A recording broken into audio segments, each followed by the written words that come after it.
Since Tony Hawk's Pro Skater 1 and 2 Remaster came out today, I thought we could go back and take a look at what is, in my opinion, the pinnacle of the series in Tony Hawk's Underground. The game came out in 2003 and is the fifth in the Tony Hawk franchise. The game introduced a handful of features as well as brought back many of the fan favorites from the previous games. As with Pro Skater 4, instead of being restricted to 2-minute intervals of completing as many goals as possible, we were given a more open world play-in as well as an actual story mode where your rags to riches story begins as a kid from Jersey. Since we were playing as some nobody, we get to create our own character to play through the story with. You can be tall, short, fat, skinny, green, blue, as well as have the option to choose from many accessories such as hats, glasses, shirts, shorts, etc. There's also an option to scan your own face and import it onto your character, or you can just go free-for-all style and create some hideous monstrosity. So you select your beautiful creation and begin the story with your best friend Eric. But we'll get back to the story. Design and gameplay are where this game really shines. A new feature is you're able to fully get off your board and walk around, climb ladders, climb houses, and even shimmy along electrical wires, which is nice because these levels are big. New Jersey, Manhattan, Hawaii, and Moscow are some of the places you get to explore when going through your Pro Skater journey. Parts of the map are accessible from the start, while others are only unlockable after progressing through the story, which in a way keeps the locations fresh. You're also able to increase your skater's stats throughout the game by doing mini challenges such as grinding or manualing for 10 seconds, landing a 720 indie, or doing a certain number of tricks in the same combo. This gives players the feeling that their character is actually becoming a better skater instead of just being some godlike nobody from the start. There were also segments of driving around in cars added, where you got to deliver hot salty nuts to cops, clean up leaf piles in a John Deere, beat the security guard's record time in a security cart, and even chauffeur a handful of strippers to a Russian mob boss. But really these segments are more tedious than anything. It's almost as if the developers are running out of ideas and needed more filler content to make the game even bigger than it already was compared to the previous entries. There's also a Create a Trick mode introduced where mad scientists can experiment and create their own little Frankensteins that could never exist in the real world. The music for this game is unbelievable, with over 70 tracks from artists Sublime, The Clash, Kiss, Bus Driver, Jurassic 5, Rise Against, and Social Distortion, to name a few. Any game that introduces me to new bands gets a thumbs up from me. We all remember Superman by Goldfinger back in the first game.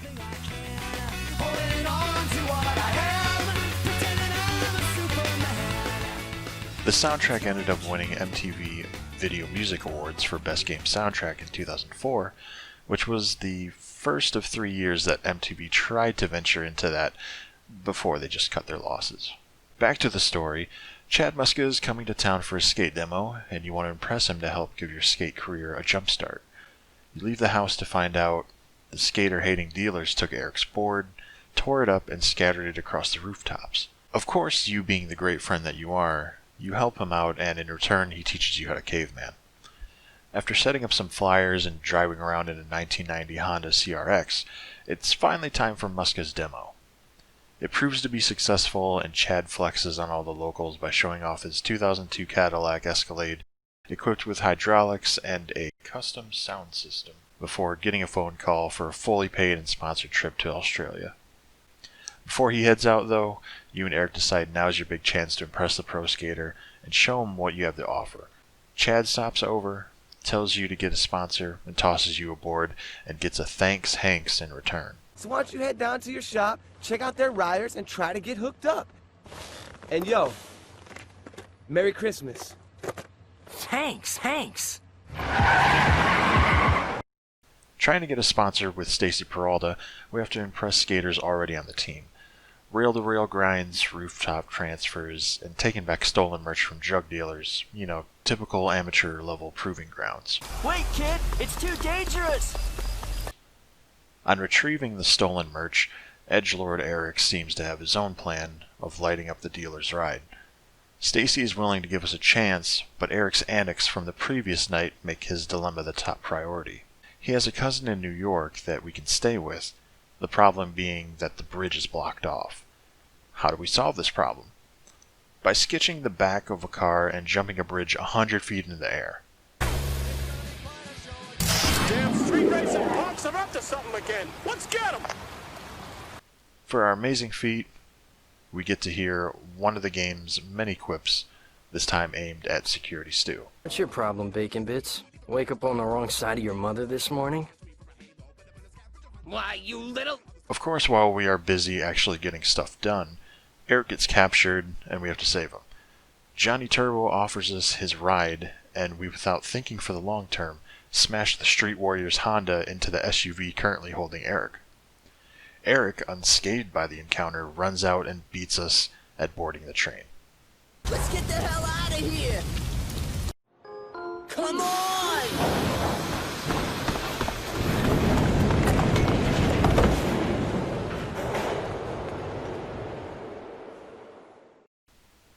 Upon arriving in Manhattan, we get to drive a beat-up 72 Chevy Impala to vandalize hard-working nut vendor's property before running into some of the locals. Harsh words are exchanged before we challenge them for some field time. Turns out you lose the bet and have to return home where your skateboarding dreams are crushed.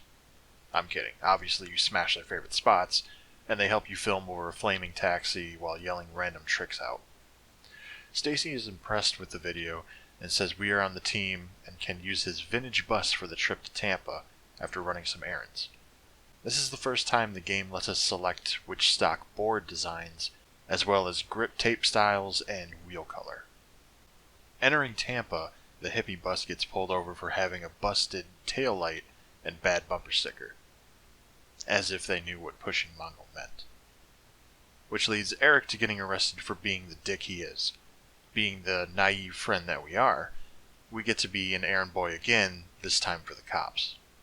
Apparently delivering donuts, laundry, and grinding on someone's car is enough to get Eric out of jail, so off to the competent...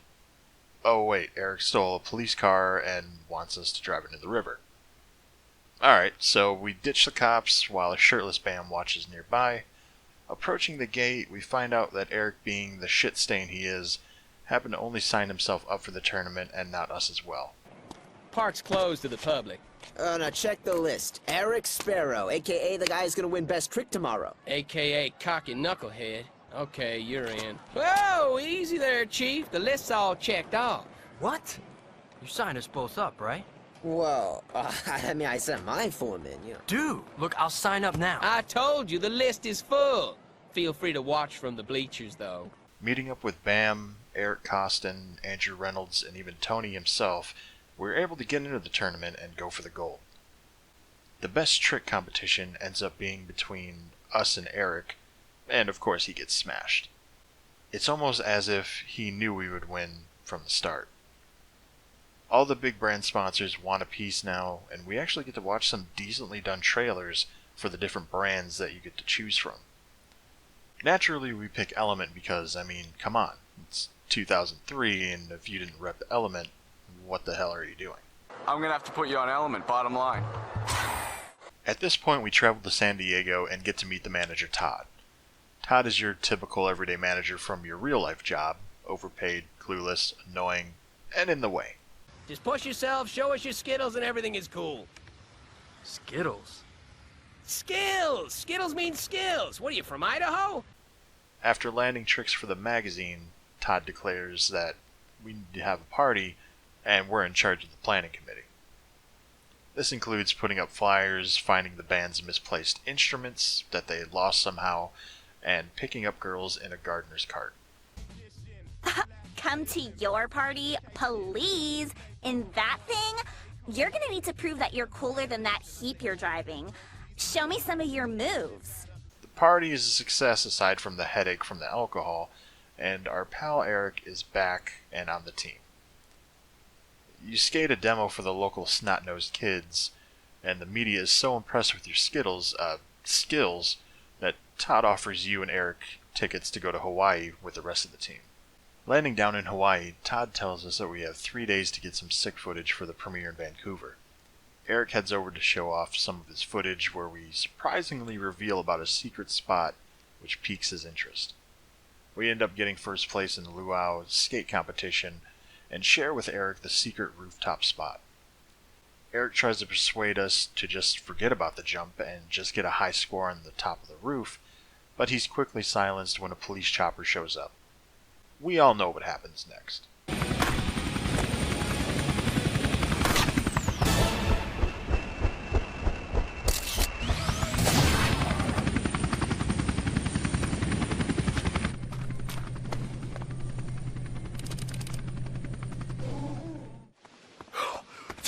Tell me you got that! Hell yeah, I got it! I can't believe I did that! That's the best thing I ever filmed! It's the best thing anybody ever filmed! Stay where you are!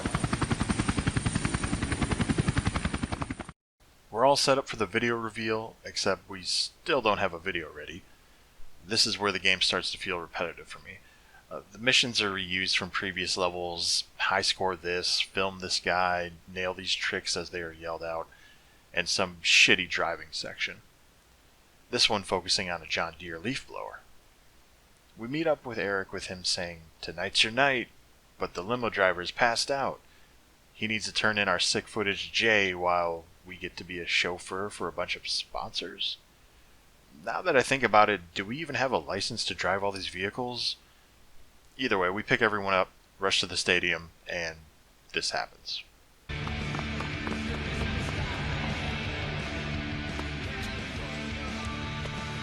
Did I miss my part? Part? You weren't even in it. But Eric's part ruled. He did the sickest rooftop gap I've ever seen. Roof to roof in Hawaii. 40 stories up. What the? That was my trick in my spot. Time to introduce our newest pro, Eric Sparrow! Eric's on his way to the Moscow Invitational, and his first pro board will be coming out in 2 months. After the Betrayal, we sign up as a pro skater for Slam City Jam and destroy the street invert competitions. It inevitably comes down to us and Eric again, with him retorting that we can't hit his lines and never could. You'd think he'd learn by now, but we shove it in his face anyway. Winning the pro tournament makes us a pro, so now we get to design our own board and have a shoe deal. Since becoming a pro, we can now max out our stats to become the greatest skater in the game. Part of the game suffers because of this, in particular using free skate with any of the actual pro skaters. Since they are limited to their default stats and tricks, it really makes it pointless to play as either Tony Hawk or Rodney Mullen. Your character is just better. But back to the story. We end up impressing soldiers and locals to initiate Operation D's. Operation D's what? D's nuts! Now get going and knock them all down! Which is basically climbing to the top of the tower and ringing the bell. Bam mentally masturbates about tanks, while Eric tries to cool things over with us. We get to do doubles tricks, and it's actually quite nice. For once in this game, Eric is actually tolerable, and it seems like the friendship is rekindled. Well, that is until this happens. Old Vlad told me it was okay if we take a test spin. You can't be serious. Oh yeah, come on, onto the bridge! Do a Smith grind, man! Woo!